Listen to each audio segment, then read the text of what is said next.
ஓடாத இன்ஜின் மட்டுமல்ல 2.0 இல்லை 2.0. அவங்க 2.0 என்று ஸ்டாலின் சொல்வது 2.0 தான்.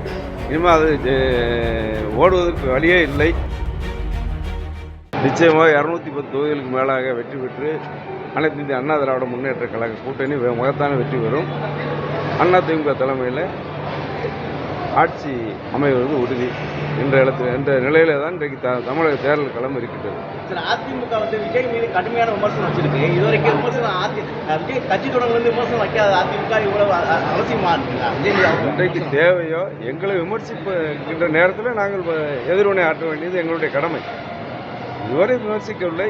நாங்களும் பதில் தேவையில்லாமல் யாரையும் பேசுவது அனைத்து அண்ணா திராவிட முன்னேற்ற கழகம் அரசியல் ஒரு மரபாக வைத்திருக்கிறோம்.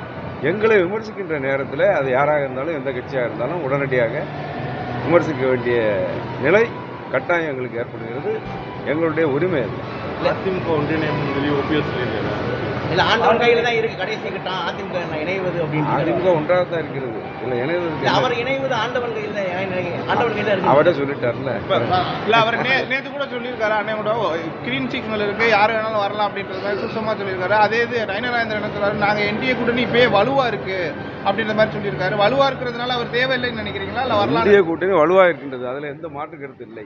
இன்றைக்கு தமிழ்நாட்டில் தேர்தல்கள் திமுகவுக்கு தேர்தல் ஜுரம் வந்து விட்டது. அவர்கள் டப்பா இன்ஜின் ஓட்ட இன்ஜின் என்று சொல்லுகின்றார்கள். இன்னும் சொன்னால் ஓடாத இன்ஜின் திமுக ஆட்சி தான். ஓடாத இன்ஜின் மட்டுமல்ல 2.0 இல்லை 2.0. அவங்க 2.0 என்று ஸ்டாலின் சொல்வது 2.0 தான். இனிமேல் அது ஓடுவதற்கு வழியே இல்லை. ஆட்சி மாற்றம் என்பது நிதர்சனமான உண்மை, காலத்தின் கட்டாயம். தமிழக அனைத்து வாக்காளர்களும் முடிவு செய்து விட்டார்கள். அண்ணா திராவிட முன்னேற்ற கழகம் மாண்புமிகு அம்மாவின் ஆட்சி எடப்பாடியார் தலைமையில் ஆட்சி வந்தால்தான் தமிழகத்திற்கு விடிவு காலம் என்ற நிலையில் தான் தமிழக வாக்காளர் பெருமக்கள் இருக்கின்றார்கள். இதுதான் நிதர்சனமான உண்மை. இதுதான் 2026 தேர்தலில் எதிரொலிக்கப் போகின்றது என்பதுதான் இன்றைக்கு உள்ள.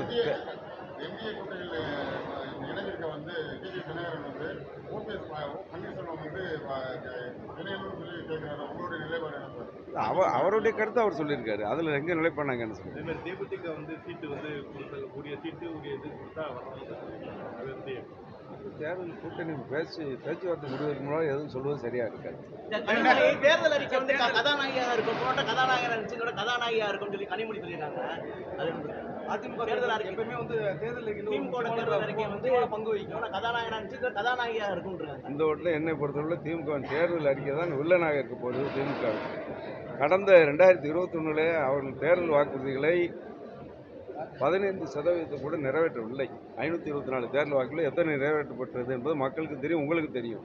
எனவே அது திருப்பி தாக்குகின்ற ஏவுகணையாக தேர்தல் களத்தில் திமுகவிற்கு அது வில்லனாக மாறும். 2021 அவர்கள் அளித்த தேர்தல் வாக்குறுதிகள் தான் இதோட கதாநாயகம் இல்லை வில்லன் திமுக.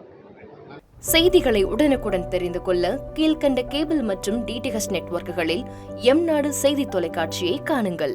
பாதகம் செய்பவரை கண்டால் நாம் பயம் கொள்ளலாகாது பாப்பா. மோதி மிதித்துவிடு பாப்பா, அவர் முகத்தில் உமிழ்ந்து விடு பாப்பா. அண்மை செய்திகளை உடனுக்குடன் தெரிந்து கொள்ள இணைந்திருங்கள் எம்நாடு தொலைக்காட்சியுடன்.